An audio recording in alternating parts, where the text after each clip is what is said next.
Hello, I'm Chris Pike, the Head of Safety and Assurance for Tilhill, and I was asked to do a short video on the FWM framework for CPD guidance recently released by FISA. I was part of the working group that put the guide together. The FWM is the person or organisation who commissions the work on a forestry site. The group was quite keen to emphasise the organisational role in this, and towards the end of the guide you'll see some core health and safety skills in the table, and you'll see the asterisk with a tick in it, and that's just indicating those roles that we felt that were likely to be fulfilled at an organisational level rather than for each individual FWM to have those competencies. We try to align the guide with the Managing Health, Safety and Forestry guidance.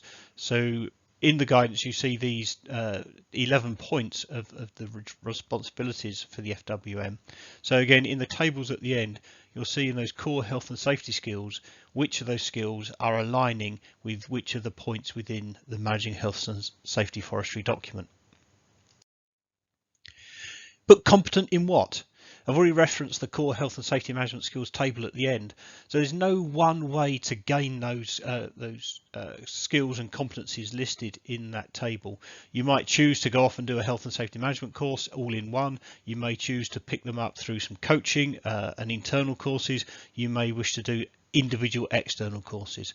There's no one solution to picking up those health and safety management skills, but you should be ensuring that your people nominated to be your FWM are ticking those boxes, have got those skills.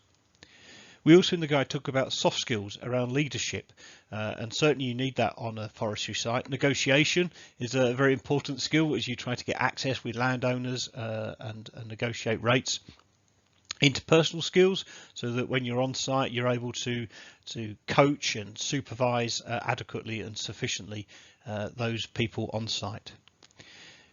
Although not reflected in the guide, the group did discuss a range of other skills that are necessary.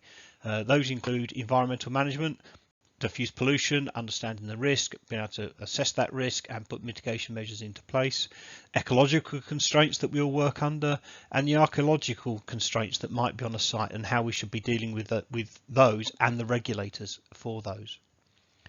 You'll need basic forestry skills. Not everyone coming into the industry now has come through a forestry degree, so we need to ensure that people be able to identify trees properly, carry out mensuration, understand the breakout. An FWM in many cases will need good financial skills and market awareness. If the timber isn't bought correctly, it can put pressure on a job, and then that can lead to pressure on people taking shortcuts and put pressure on the health and safety of the running of the site. At the end of the guide, there's a long list of operational competencies that might be necessary. No FWM is going to have competencies in all of those things, but they need to have competencies in the range of activities that they'll be supervising.